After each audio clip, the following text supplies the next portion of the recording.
The reigning English Premier League champions Man City are in the midst of a storm yet again after the Daily Mail claimed of financial irregularities in the club's accounts. Reportedly, the cash-rich side quoted a wrong amount on their cash flow statement. This isn't the first time that the club's modus operandi has come under scrutiny, with Pep Guardiola's side always walking a tightrope when it comes to UEFA's financial fair play rules. Hey everyone, today we need to have a quick discussion over Manchester City's alleged financial irregularities, and we're going to unbox everything one by one and see what exactly is happening.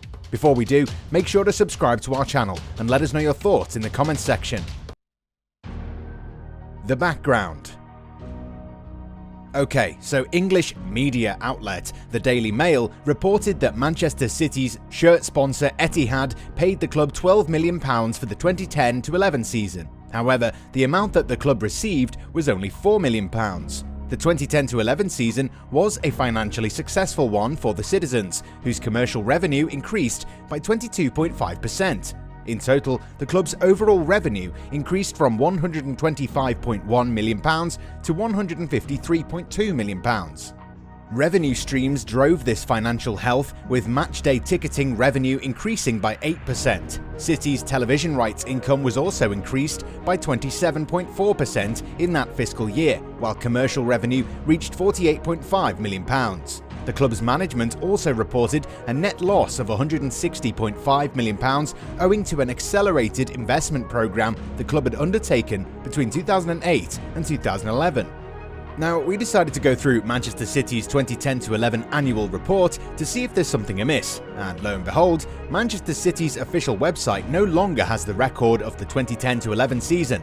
But here at GOALSIDE, we don't give up so easily. So we did a little bit of digging and finally unearthed the annual report from the 2010-11 campaign. As it turns out, the club's statements are not conflicting, but the only problem here is that there's no mention of the amount sponsored by the Etihad for the 2010-11 campaign. In most cases, you do get to see those figures somewhere, but that's not the case here.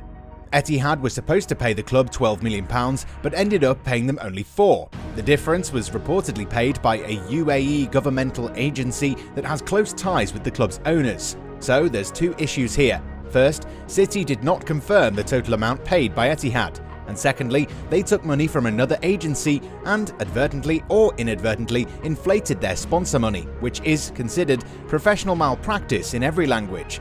The Daily Mail also claims that the club also hid some of the investments made by owners through endorsement fees in 2018. Etihad Connection. According to the Daily Mail, senior figures at Man City and a senior executive at Etihad Airways exchanged emails that provide evidence of irregular practices that had been going on at the club for several years. Etihad and Man City first signed a 10-year comprehensive partnership back in July 2011, which also coincided with the announcement of Etihad Airways operating 2 daily flights between Manchester and Abu Dhabi. Through this partnership agreement, the City of Manchester Stadium was renamed the Etihad Stadium, while the extension of shirt sponsorship deal reflected on an improved TV deal for the club. But one of the most vital elements of this partnership was the business cooperation aspect, where both entities would help each other in order to create commercial initiatives. For many years, Etihad has played the role of a supporting character in City's legal issues in front of UEFA.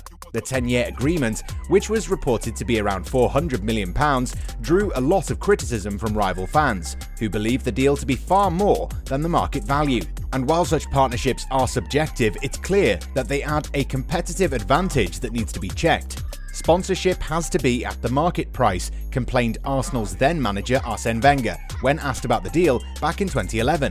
Wenger's comments make absolute sense, since the Gunners had made a £90 million deal with Fly Emirates for a similar sponsorship package. Since 2015, Etihad has not made any profit, while City's spending continues to be substantial, helped by an inflated television deal in the Premier League. This unfair financial assistance from a global aviation giant has also rubbed other businesses the wrong way.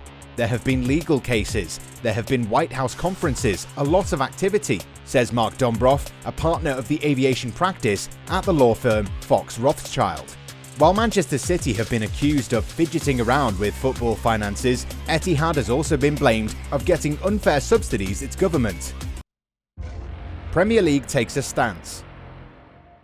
For a number of years, the Premier League has been trying to control, not the club, but how its owners have used loopholes to make it as competitive as it is today. If the authorities were not bold enough then, they found their courage somehow. 2 years ago, the league announced an investigation into the matter. However, nothing came of that. Today, however, things are moving differently. City is involved in a legal battle. The charges levied at the club range from financial malpractice to creating an unstable environment to external influence from a state. If these things are proven, Manchester City will be given severe penalties, which would also include points deductions and fines.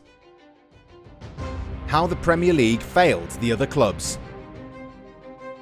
In recent years, many Premier League managers have shown their frustration at City's ability to sign any player they want. Since the arrival of the Abu Dhabi group, the club has gone from strength to strength and has also destabilised the market to such an extent that the current manager has a bench that's good enough to compete for major honours at another club. We don't want to sound rude or anything, but City's owners have used money to create an environment where any club, not even a club as rich as Chelsea, can hope to compete with them for several years on a stretch. It's akin to using a God mode cheat on a video game, where every hit you take causes nothing but a little bit of a tickle. If we look at things, the Man City owners could have taken any club they wanted. Man City essentially won the lottery, and a decade later, we can see a clear gulf in quality between City and the rest of the chasing pack. This summer, the citizens are likely to end up spending about €200 million if they sign both Harry Kane and Jack Grealish. And let's not even talk about the wages that will be on offer. Raheem Sterling is seen as a player who could be sold alongside Bernardo Silva, but them staying on isn't going to impact the club like it would another club. City have got an inflated wage bill just like Barcelona, but the only difference is that it won't give the owners any sleepless nights. The likes of Manchester United and Liverpool are legacy clubs, and the owners run the club as a business. Liverpool took their sweet time getting back to their best, and they only spent the money they had, rather than seeing their owners pay for top targets. The same goes for Man United, who spend what they make. If you don't believe us, go ahead and look at the financial strategy of both clubs yourselves. City to blame for the Super League.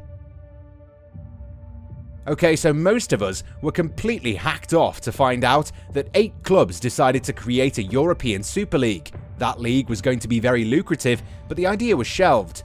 However, now that the dust has settled and we're slightly less angry than we were a few months ago, we see things from a different perspective.